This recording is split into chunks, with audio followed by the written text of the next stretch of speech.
Hi mga kapuso! I'm Maki QB, one of the star choreographers ng Stars on the Floor.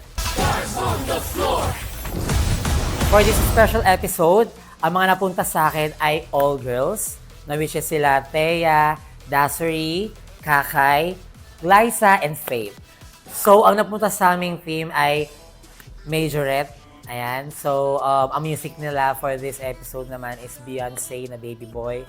So, ang ginawa ko lang sa kanila is, ayun nga, more on femme. Kasi parang, I think, mas malakas din silang lahat pagka nagfe-femme. Yun yung parang napapansin ko sa kanila before. And at least makita ko man lang sila na nag-femme sila ng galing sa akin mismo. Parang ganun. Kasi medyo matagal ko silang hindi nakitang nag-i-style ng femme eh. And parang almost lahat talaga is nag-focus sa mga ibang genre, ganyan. So, for this time, gusto ko naman sila makitaan ng parang medyo sexy, pero classy. And, ayun, hindi naman siya yung parang super daring talaga. Pero like, gusto ko silang makita na yung hinampas nila yung hair nila, gito, ganyan.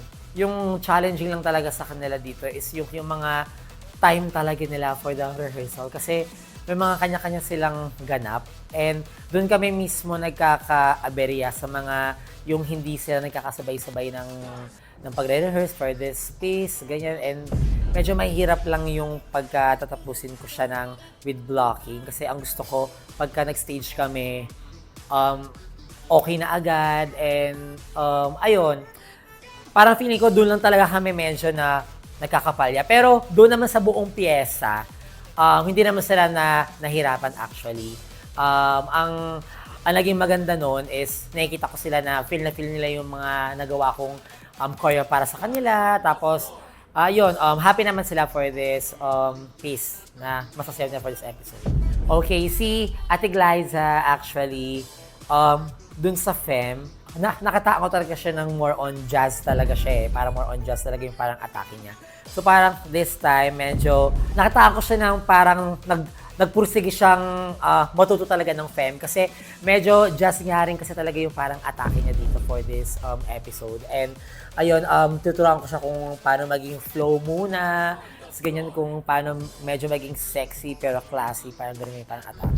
Si Faith, ayun nga, for this episode naman si Faith, yun, tuturuan ko siya maging balance yung parang pagiging ano niya. Kasi pagka nakita niyo si Faith, sobrang hataw niya talaga na tao. So this time, medyo pinakalma ko muna siya. Ayan, tapos, actually, femme rin kasi talaga yung galaw niya eh. So parang feeling ko, wala lang ako masabi sa kanya. Parang tinone down ko lang yung parang bibo niya. Kay Thea, wala mo na akong masabi. Kasi alam naman natin na si Thea, palaban. And una pa lang din, nakita ko na siya ng femme din talaga yung parang style niya for this. Si Dasuri. Yan. Alam naman din natin ulit na lahat naman siguro ng mga sayo kaya na ni Das. So, feeling ko, actually for this episode, okay na okay siya. And talagang pursigido talaga siya matuto rin for this genre.